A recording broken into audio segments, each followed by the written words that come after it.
Lembrando que a gente está numa série de mensagens, cujo propósito é a gente fazer o caminho da paixão de Cristo até a sua subida aos céus. E até aqui a gente já viu algumas coisas. A gente já viu o caminho que Jesus fez do cenáculo até a sua crucificação, morte e ressurreição. Jesus ressuscitou e ainda ficou 40 dias entre nós. E, obviamente, Jesus fez várias coisas nesses dias. Dentre elas, aquele encontro marcante com a Maria Madalena, que a gente viu semana retrasada, e o encontro restaurador com Pedro, que a gente viu semana passada.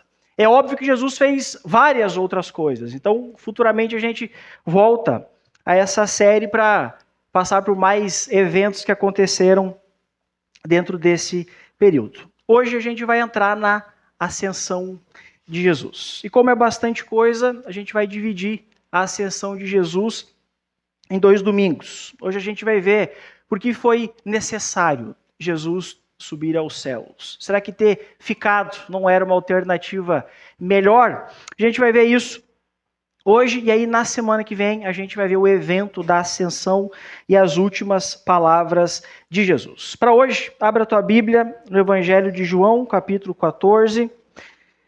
Fique de pé para que possamos fazer a leitura. João 14, do 1 ao 3.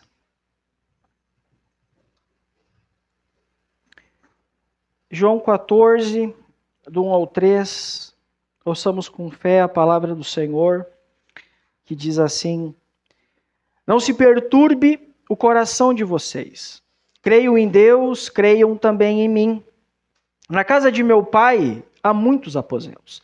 Se não fosse assim, eu lhes teria dito: vou preparar-lhes lugar.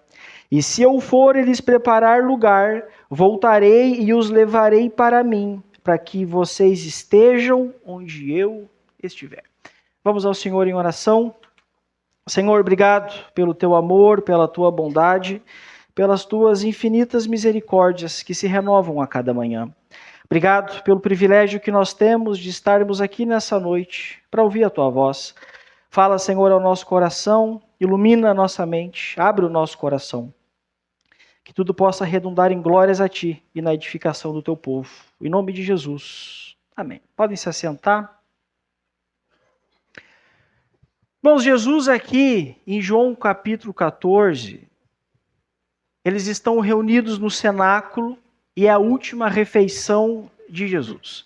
São os últimos momentos de Jesus antes da sua crucificação, e a gente viu isso com mais detalhes na nossa primeira exposição dessa série. Mas eles estão ali reunidos no cenáculo e o clima ali é de muita tensão. Embora seja a comemoração da Páscoa, e essa é uma data muito significativa, o clima ali no cenáculo ainda assim é de muita tensão. De um lado, Jesus, que está às margens de sofrer com a brutalidade dos romanos, está às margens de sofrer toda a humilhação e exposição pública, está às margens de sofrer com a rejeição do seu próprio povo, com o abandono de todos os seus amigos mais próximos e o mais terrível de todos os eventos, a agonia da cruz, onde ele bebeu o cálice da ira de Deus. O mais apropriado nesse contexto aqui seria os discípulos darem algum apoio para Jesus, darem alguma tranquilizada em Jesus. Mas ao invés disso, o que acontece é Jesus tomando a palavra, é Jesus tomando a iniciativa e é Jesus trazendo conforto e instrução para os discípulos. E a pergunta é, por que os discípulos precisam desse conforto e desse consolo? Porque os discípulos também estão perturbados. Os discípulos também estão agoniados. Eles estão ali, mas eles estão confusos. Os discípulos, no geral, eles não estão entendendo muito bem o momento. Eles estão angustiados, eles estão aflitos com tudo aquilo que Jesus está dizendo que vai acontecer. Em primeiro lugar, eles estão passando por uma grave crise teológica. que os discípulos, desde pequenininhos, eles aprenderam e foram moldados pela expectativa de que viria um Messias, mas um Messias triunfalista. Para eles, o Messias viria com espada e cetro na mão, seria um grande líder político que libertaria Israel do jugo romano e devolveria a Israel o protagonismo das nações. Então, na cabecinha dos discípulos, o Messias seria esse libertador político. Mas eles não estão passando apenas uma crise teológica. Eles estão passando uma crise emocional também. Eles estão passando uma crise afetiva também. Porque Jesus está deixando mais claro ainda de que ele está partindo. E os discípulos aqui simplesmente não conseguem olhar para o futuro sem a presença física de Jesus com eles. E a gente pensa, eles estão juntos há 3 anos e meio, quantos momentos juntos eles passaram, quantos milagres os discípulos presenciaram junto com Jesus, quantas conversões os discípulos presenciaram junto com Jesus, quantas rodas de conversas despretensiosas eles tiveram com Jesus, quantas coisas eles fizeram e depois nessas rodas de amigo mesmo, lembraram dessas coisas, mas agora Jesus fala que vai partir. Jesus diz que vai embora. E na cabeça dos discípulos, quando Jesus diz que vai embora, eles começam a olhar para um futuro, eles passam a ter medo, eles olham para o futuro diante dessa incerteza, e quando eles olham para trás, tudo aquilo que eles viveram, eles tentam interpretar. O que foi realmente tudo isso que a gente viveu nesses últimos 3 anos e meio? Será que agora simplesmente tudo vai acabar? Será que tudo agora vai ficar apenas na nossa memória? Todas essas coisas passam na cabeça dos discípulos ao redor daquela mesa, no cenáculo, e gera uma crise enorme em cada um deles. O que eles estão passando é a mesma crise que eu também passo. É a mesma crise que você também passa. É aquela crise que ataca todas as vezes que as coisas simplesmente não acontecem do jeito que a gente pensa, quando as coisas não acontecem do jeito que a gente projeta, se vai ser diferente de como eu pensei, se vai ser diferente do jeito que eu projetei, só pode que isso vai dar errado, e aí a gente fica angustiado mesmo. A gente fica aflito mesmo, a gente perde o sono. E Jesus sabe que os discípulos estão passando por tudo isso, e Jesus agora vai acalmá-los, e ele vai falar várias coisas para dar paz a esses homens. E uma das coisas que Jesus vai falar é sobre a necessidade da sua ascensão, a necessidade da sua subida aos céus. E aí a gente pergunta, por que isso é tão vital? Em que sentido Jesus ir embora para o céu deveria acalmar os discípulos e deveria nos acalmar também? Qual é o impacto da ascensão de Jesus nas nossas vidas? E por que Jesus ter subido é melhor do que ter permanecido aqui, encarnado entre os homens? Eu penso que esse texto que a gente leu nos ensina pelo menos 5 lições muito preciosas sobre o porquê foi necessário Jesus subir, à luz do que João escreve para nós aqui no capítulo 14. E a primeira lição que eu penso é que a ascensão de Jesus foi necessária para garantir a nossa morada eterna.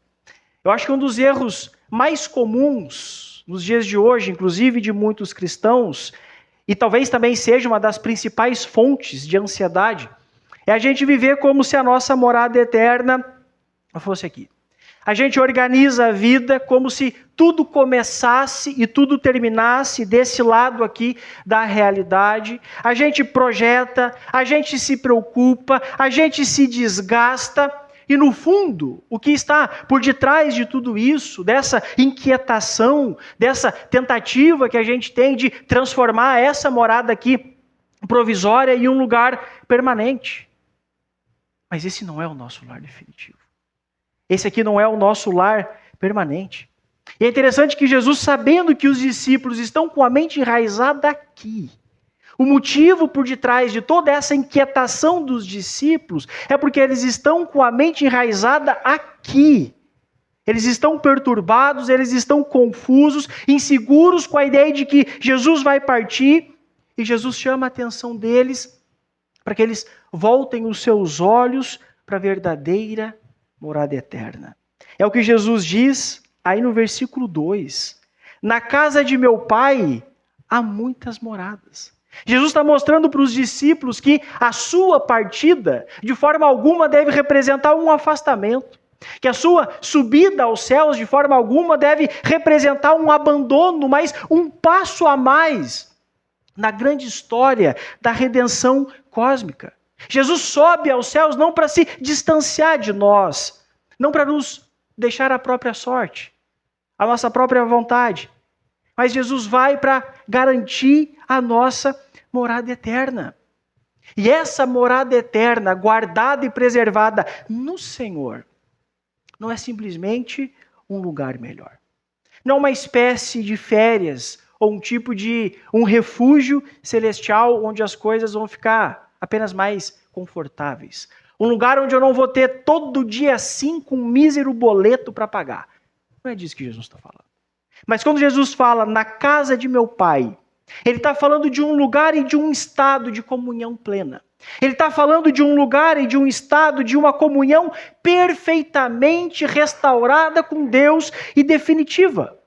É interessante que o apóstolo João, falando a respeito dessa morada eterna, ele nos diz lá no livro de Apocalipse: eis aqui o tabernáculo de Deus com os homens, e Deus estará com eles, e será o seu Deus. E Deus limpará de seus olhos toda lágrima, e não haverá mais morte, nem pranto, nem clamor, nem dor, porque as primeiras coisas já passaram. Essa morada eterna, guardada pelo Senhor para o seu povo, será o fim da separação causada pelo pecado. Nessa morada eterna será o fim da instabilidade que marca esse mundo. Será o fim de toda a corrupção, será o fim de todo o mal, será o fim de toda injustiça. Nessa morada eterna, não apenas o ambiente será perfeito, nós também estaremos com corpos glorificados. Paulo, escrevendo aos Coríntios, diz assim: assim será com a ressurreição. Ressuscitaremos com um corpo imperecível, em glória, em poder. Seremos transformados, seremos revestidos de incorruptibilidade, imortalidade. Então se cumprirá a palavra que está escrita: a morte foi destruída pela vitória. Onde está, ó morte, a tua vitória? Onde está, ó morte, o teu aguilhão? O aguilhão da morte é o pecado, e a força do pecado é a lei. Mas graças a Deus que nos dá vitória por meio de Jesus Cristo. A nova Jerusalém, meus irmãos, é estar mais vivo do que nunca. Eu acho legal o que o Moody disse certa vez. Ele falou assim: um dia vocês lerão nos jornais que D.L. Moody faleceu, mas não acreditem em uma só palavra. Naquele momento estarei mais vivo do que estou agora. A nova Jerusalém, meus irmãos, a eternidade que nos aguarda será o fim definitivo dessa nossa luta constante contra o pecado e contra o seu amargo gosto. A nova Jerusalém é o fim definitivo da dor da culpa, que ainda nos fere, que ainda nos consome. Será o fim definitivo de todas as nossas crises, de todas as nossas ansiedades. É isso que nos aguarda. É isso que está reservado para o povo do Senhor. Nós, crentes no Senhor Jesus, habitaremos nesta nova terra, sob novo céu, com Cristo para todo sempre. É o dia glorioso da emancipação final. É o dia glorioso da suprema redenção de todas as coisas. São essas as coisas que os ladrões não podem roubar. São essas as coisas que nem a traça e a ferrugem podem estragar. E essas coisas, meus irmãos, estão guardadas. Essas coisas estão seguras com Deus no céu. E a ascensão do Senhor, a subida de Jesus aos céus, é um desses eventos necessários para a consumação dessas coisas. Então os discípulos estão preocupados que isso significa abandono? Claro que não. É óbvio que a partida de Jesus não é um abandono, mas é esse passo a mais rumo à consumação e à redenção, não só do homem, mas de toda a realidade conhecida e não conhecida por nós. É a redenção de todo o cosmo. A natureza geme aguardando o dia em que ela será redimida. E esse dia há de chegar. Esse dia há de chegar. E Jesus sobe, entra na presença do Pai, não apenas como Filho eterno, mas como Deus homem, levando com Ele a garantia de que todos os que estão unidos a Ele também estarão ali. Essa é a segurança que Jesus quer passar e quer plantar no coração dos discípulos e no meu coração quando eu me encontro naquela angústia profunda, com a minha mente querendo se enraizar nas coisas daqui. É isso que Jesus quer plantar no teu coração, quando o teu coração é inclinado para várias coisas ruins. Quer criar raízes aqui. É isso que Jesus quer plantar no nosso coração e com a garantia de que nenhum crentezinho só corre o menor risco de ficar de fora disso. Não há a menor possibilidade de algum crente no Senhor cair num limbo celestial e não ir nem para um lado nem para o outro. Mas está guardado, está preservado nas mãos do Senhor.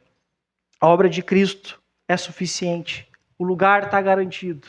E isso deveria mudar a vida dos discípulos, e isso deveria mudar a forma como eu vivo aqui, deveria mudar a forma como você vive aí. Jesus está dizendo para aqueles homens: vocês não pertencem definitivamente a este mundo. Não há razão para esse desespero todo. Não há razão para vocês, amigos, serem definidos pela ansiedade. Calma. Há um lugar preparado. Há um lugar esperando por vocês. Como a gente precisa, meus irmãos, recuperar a consciência dessa gloriosa realidade. Segunda lição que a gente aprende é que a ascensão de Jesus foi necessária para o ministério contínuo de Jesus. Está aí no versículo 2. Vou preparar-vos lugar. Essas palavras aqui, elas nos impedem de pensar na ascensão como um encerramento. Jesus não sobe para pendurar as chuteiras. Ele não sobe para se aposentar após a sua ressurreição. Ele não entrou nessa aposentadoria celestial. Mas o que significa Jesus preparar lugar? Em primeiro lugar, isso não significa que Cristo está construindo casinhas na Nova Jerusalém, como se o problema fosse arquitetônico, como se o problema fosse estrutural. Em primeiro lugar, significa garantir acesso. Cristo foi garantir o nosso acesso a esse reino. Sem a cruz, o reino de Deus seria um reino com as suas portas fechadas. Mas Cristo, por meio da sua morte e de sua ressurreição, ele abriu o caminho. Jesus não só anunciou o reino de Deus, mas na cruz ele nos deu acesso a esse reino. A cruz de Cristo nos habilita e nos convida a fazer parte desse reino de Deus. A cruz de Cristo nos convida a isso, meus irmãos. Em segundo lugar, essas palavras apontam para a continuidade do ministério de Jesus após a sua ascensão. Ou seja, a nossa esperança ela não está fundamentada simplesmente num túmulo vazio ou numa cruz vazia, mas ela também está fundamentada em um trono ocupado. Jesus Cristo agora está à direita do Pai. Jesus Cristo agora vive. Jesus Cristo agora reina e reina soberanamente. E a ascensão de Jesus foi o momento em que o Cristo ressuscitado foi entronizado ali como rei. Ele foi exaltado com honra, com poder, com autoridade sobre todas as coisas. É interessante que o Estevão, quando ele está sendo apedrejado por crer em Jesus, estando ele cheio do Espírito Santo, tomando aquela chuva de pedradas, ele ergue os olhos para o céu. Ele vê a glória de Deus. Ele vê Jesus em pé, à direita de Deus. Meus irmãos, o trono do universo não está vago. A história não está desgovernada. O mundo não está fora de controle. O governo final não está nas mãos de nenhum político. Não está nas mãos de nenhum rei. Não está nas mãos de forças espirituais. Mas está aqui na palma das mãos do nosso Salvador. Esse Deus que não há um átomo dessa realidade que ele não possa dizer que é Senhor sobre aquilo. Às vezes a gente fica tentado a achar que o controle do mundo está na mão de um Putin da vida. Está na mão de um grande político. Não. Está guardada, preservada. Deus é o Deus que não perde o controle de nada. Eu me lembro de Isaías indo ao templo. Isaías está todo borocochô, todo, ó vida, ó céus. Aí o Isaías tem uma experiência inesquecível. E o que ele vê é o Senhor assentado num alto e sublime trono, tranquilo. Como quem tem o controle sobre todas as coisas. E enquanto na cruz Jesus disse, está consumado. No céu Jesus aplica o que ele consumou. Ele pega aquilo que ele conquistou por meio do seu próprio sacrifício e o torna eficaz na vida do seu povo. E uma das formas mais preciosas desse ministério contínuo de Jesus é a sua intercessão. Paulo, escrevendo aos Romanos, diz: Cristo Jesus, quem ressuscitou e intercede por nós. Primeira epístola de João: se todavia alguém pecar, nós temos um advogado junto ao Pai, Jesus Cristo, o justo. Cristo pleiteia essa causa por nós contra o nosso acusador e junto ao Pai que ama e perdoa os seus filhos. Jesus Cristo, o nosso Salvador, o nosso Redentor, o nosso intermediador entre Deus e os homens, Jesus Cristo, o justo, o nosso advogado. Aquele que simplesmente não fica apenas defendendo que nós somos inocentes. Ele reconhece a nossa culpa. Ele sabe que nós somos culpados. Ele sabe que nós somos culpados indesculpáveis diante dele. Mas ele apresenta a sua obra vicária com base da nossa salvação. Não somos salvos porque merecemos, mas porque a obra vicária de Cristo é suficiente para expiar todos os nossos pecados. Aquilo que Cristo fez na cruz, e somente o que Cristo fez na cruz, é eficaz para redimir o homem com o Senhor. A sua obra é eficaz. Paulo, quando escreve aos Romanos também, diz: agora não há mais culpa para os que estão em Cristo Jesus. Cristo não só paga a conta, mas ele advoga a nossa causa e ele intercede por nós. Infelizmente a gente continua pecando. E como a gente peca, meus irmãos? Mas o cristão ele tem a garantia que quando arrependido, nós nos voltamos a Deus, a gente não encontra um tribunal vazio. A gente não encontra um tribunal indiferente. A gente encontra Cristo advogando a nossa causa. A gente encontra Cristo intercedendo por nós. E quando a gente entende a realidade e a profundidade de como essas coisas são, a gente vê que de fato não há mérito algum em nós. Não fomos nós que iniciamos essa obra. Não somos nós que sustentamos essa obra. E também não seremos nós que a completaremos. É Deus quem age. É Deus quem chama, é Deus quem convence, é Deus quem guarda, é Deus quem preserva. É Ele quem desperta arrependimento em nós. É Ele quem faz com que o nosso estado de morte mude para não só um estado de vida, mas vida eterna, vida abundante diante dEle. Ele quem concede fé a pecadores como nós. E a ascensão de Jesus foi um passo a mais rumo à consumação dessas coisas. Terceira lição sobre a ascensão de Jesus é que ela foi necessária para alimentar a esperança do retorno glorioso com Cristo. A gente vê os relatos de João 14, os discípulos estão apavorados. Mas não há razão. Jesus, de modo algum, deu tons fúnebres à sua partida. Em nenhum momento Jesus falou em tom de despedida. Mas ele parte com a promessa de um reencontro. A partida de Cristo é a certeza de sua volta. Ele diz no versículo 3, eu vou, mas eu volto. E vos recebereis para mim mesmo. Que promessa maravilhosa é essa que Jesus está fazendo aos seus discípulos e a nós. Jesus está dizendo aos discípulos que ele vai sair do cenáculo, que ele vai até a cruz, que ele vai morrer, que ele vai ressuscitar, que ele vai subir aos céus e depois ele vai voltar e nos receber. Ele já saiu do cenáculo, ele já foi para a cruz, ele já morreu, ele já ressuscitou, ele já subiu aos céus, agora só falta ele voltar. E enquanto Jesus não volta, nós o aguardamos ansiosamente.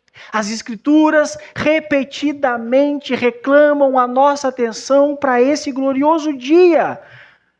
Somos chamados a aguardar dos céus o Filho, a viver aguardando a bendita esperança, a manter os olhos na promessa de que o Senhor mesmo descerá dos céus. Jesus está nos garantindo de que haverá um dia em que Deus dará um comando. E ao dar esse comando, as cortinas do céu vão se abrir. E Jesus vai voltar em glória. E todo olho o verá. A gente precisa amar esse dia, meus irmãos. A gente precisa ter esse dia impresso na nossa alma. A gente precisa resgatar e valorizar esse grande evento. A gente vê que muitos cristãos, infelizmente, têm perdido de vista esse momento. Esse dia tem sido ofuscado por muitos cristãos e eu penso em pelo menos duas razões. Primeiro, é muito comum a gente até pensar na volta do Senhor, mas à luz dos nossos próprios desejos. Quem nunca ouviu ou até falou alguma coisa do tipo, Senhor, eu quero que o Senhor volte, mas bem que eu poderia casar primeiro. Senhor, eu quero que o Senhor volte, mas bem que eu poderia sentir o gosto de ter uma casa própria. Pode ser 35 anos pagando, mas que eu tenho o gostinho de ter uma casa própria. Eu até quero que o Senhor volte, mas um filho caía bem. Eu até quero que o Senhor volte, mas um título de mestre em alguma coisa não seria nada mal, não é, Senhor? A gente tem uma inclinação a pensar sobre a volta do Senhor à luz dos nossos próprios desejos. É fácil a gente inverter os valores disso. É fácil a gente começar a tratar as alegrias temporais daqui como mais desejáveis do que a presença eterna de Cristo. Segunda razão do porquê eu penso que esse dia tem sido ofuscado é porque, ao invés da gente nutrir expectativa da volta de Jesus, muitas pessoas têm ficado fascinados a caçar anticristo. Em ano de eleições, então, isso é um terror. Cada candidato a presidente de uma grande potência é um candidato a anticristo. E a gente vê muitos crentes, ao invés de estar preocupado no ponto central desse evento, que é a volta de Jesus, fica catando, será que o Macron é o anticristo? Eu acho que agora o Trump é, ele tem até um parente meio judeu. Será que é alguém do Oriente Médio? E a gente desloca o centro das nossas atenções e o nosso coração para o lado errado. E a gente fica calculando quando Jesus volta. A gente fica especulando um monte de curiosidades. A gente especula sobre a areia movediça e esquece do retorno glorioso do Senhor. Mas as Escrituras reclamam a nossa atenção de que a gente precisa recuperar a centralidade desse evento. Recuperar e firmar a nossa esperança no Senhor. Que a gente possa viver à luz desse encontro, com o coração desapegado daquilo que é passageiro e firmado na promessa de que um dia nós estaremos com Cristo. Que a nossa vida, meus irmãos, possa revelar essa expectativa sincera pela vinda do Senhor. E talvez a melhor forma seja lembrando de que Cristo não prometeu apenas voltar, mas Ele prometeu nos receber para si mesmo. Voltarei e vos receberei para mim mesmo. E quando Ele voltar, toda a espera fará sentido. Essa é a nossa quarta lição. A ascensão de Jesus foi necessária para garantir nossa eternidade com Deus. Jesus disse que nos receberia, e no final do versículo 3, para que, onde eu estou, estejais vós também. Jesus não prometeu apenas voltar aos seus discípulos, Ele prometeu nos receber. Final do versículo 3, para que, onde eu estou, estejais vós também. Perceba que não há apenas um lugar preparado, mas há um encontro preparado. E isso revela algo muito profundo e comovente sobre o caráter de Deus. De que, diferente de todos os deuses pagãos, Deus não é um Deus distante, não é um Deus frio, que administra o universo como quem dá corda em um brinquedo e depois o deixa à própria sorte. Mas a gente está diante e serve um Deus que quer proximidade, de um Deus que toma a iniciativa, que atravessa o abismo que nós mesmos cavamos e que no fim de todas as coisas diz: eu quero estar com vocês, eu quero vocês comigo. Meus irmãos, eu não sei como que você lida com isso, mas como isso me confronta.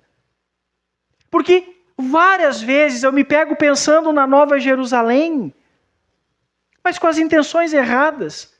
Quantas vezes eu me pego pensando na Nova Jerusalém como esse lugar que me dará alívio, como esse lugar onde eu não terei mais nenhuma dor, como esse lugar onde ali eu não vou precisar mais chorar, não vou mais precisar experimentar as angústias e ansiedades da minha alma. Quantas vezes eu penso nesse lugar exclusivamente como esse lugar sem lágrimas, sem morte? Tudo isso é verdade. Mas se isso for o centro da nossa vida, a gente ainda não entendeu o principal. Porque o céu não é, em primeiro lugar, um lugar melhor, mas é a presença plena de Deus. E não por um tempo, mas por toda uma eternidade. Lugar onde nós veremos a face de Jesus como Ele é. Eu gosto do que disse John Bunyan. Lá sim, não só John Bunyan, mas todos os santos, de todas as épocas, todos aqueles que um dia foram alcançados por Deus, convertidos pelo Espírito Santo, todos esses, um dia estarão na Nova Jerusalém. E lá veremos aquela cabeça que por mim foi coroada de espinhos. Lá nós veremos aquele belo rosto que por mim foi cuspido. Lá nós veremos Jesus face a face. E a ascensão de Jesus garante isso, meus irmãos. A ascensão de Jesus garante isso. Cristo foi para assegurar que no tempo certo, no tempo já pré-determinado, no conselho da Trindade, estaremos com Ele por toda a eternidade. Quinta lição que eu acho que foi necessária a ascensão de Jesus é que ela foi necessária para a vinda do Espírito Santo. A vinda do Espírito Santo é a certeza de que Jesus chegou onde Ele disse que chegaria. Ele diz nos versículos 16 e 17: E eu pedirei ao Pai, e ele lhes dará outro Consolador, para estar com vocês para sempre. O Espírito da verdade. O mundo não pode recebê-lo, porque não o vê nem o conhece, mas vocês o conhecem, pois ele vive com vocês e estará com vocês. E a descida do Espírito Santo é a garantia de que Jesus chegou onde ele disse que chegaria. A ascensão de Jesus é um lembrete de que o trono está ocupado, de que a missão não terminou, de que o Espírito foi dado e o Espírito foi derramado. Eu quero destacar dois aspectos fundamentais da descida do Espírito Santo. Primeiro, porque Cristo subiu aos céus, o Espírito Santo habita em cada cristão. E o Espírito Santo habita em cada crente, com o objetivo de nos conduzir a Cristo, para formar o caráter de Cristo em nós e para nos capacitar a viver para a glória de Deus. Saber que o Espírito Santo de Deus habita em mim, trabalha em mim, para que eu seja moldado à semelhança do meu Salvador, para que eu seja moldado à semelhança do meu Redentor, para que eu seja moldado à semelhança do meu Deus, do nosso Deus. E as Escrituras várias vezes nos chamam a viver uma vida cheia do Espírito Santo. E uma vida cheia do Espírito Santo é uma vida marcada por obediência. Se antes nós estávamos mortos em pecados, se antes nós estávamos escravizados por conta dos nossos delitos e pecados, agora o Espírito Santo te deu liberdade. Você está livre, mas não livre para fazer o que você quer, livre para obedecer. Porque sem o Espírito Santo, nós não almejávamos ao Senhor, mas agora o Espírito Santo habita em nós. E somos livres para obedecer ao Senhor. Ser cheio do Espírito Santo é uma vida sensível à palavra. É ter a nossa mente cativa às Escrituras. É uma vida em que o pecado já não é tratado mais com indiferença, mas com arrependimento, porque o Espírito Santo habita em mim. E agora eu não preciso me esconder, porque há um advogado junto ao Pai que pleiteia essa causa ao meu favor. E o Espírito Santo habita em mim, para que o meu amor por Deus abunde cada vez mais. E o Espírito Santo habita em mim, para que o meu amor para com o meu irmão abunde cada vez mais. É por isso que o Espírito Santo habita em todo crente. Segunda razão, o Espírito Santo nos capacita para a grande missão que todo crente tem. Uma das melhores definições sobre o que é a igreja para mim é o povo do Senhor com uma missão na terra. E nós somos o povo do Senhor. E a gente tem uma missão. E a nossa missão é falar do amor de Jesus para todas as pessoas.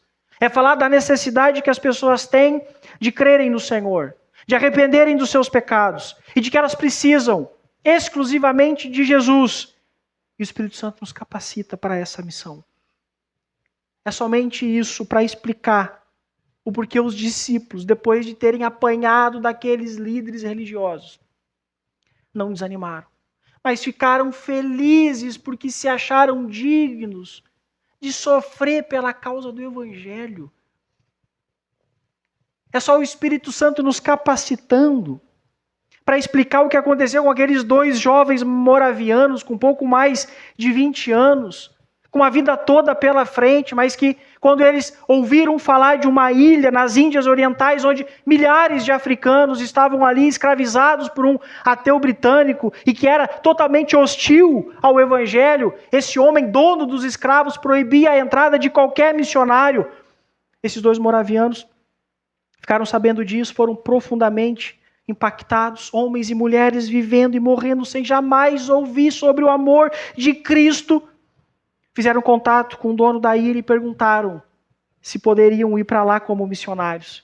E a resposta daquele homem foi: nenhum pregador e nenhum clérigo chegaria a essa ilha para falar sobre essa coisa sem sentido. Eles receberam isso, não desanimaram, mas eles se motivaram. Eles decidiram tomar a decisão mais difícil das suas vidas. Já que não dá para ir como missionário, dá para ir como escravo. Se venderam como escravos.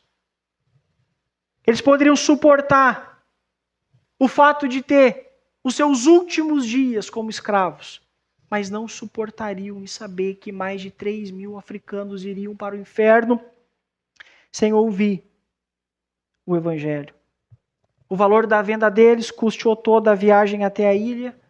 E aí, na hora da partida, muita gente chorando, muita gente orando, muita gente abraçando, pessoas se despedindo. Era o último abraço deles. Alguns ainda perguntavam: vocês têm certeza mesmo? Por que é que vocês estão fazendo isso? Vocês sabem que ir para lá é nunca mais ver nenhum familiar, nenhum amigo?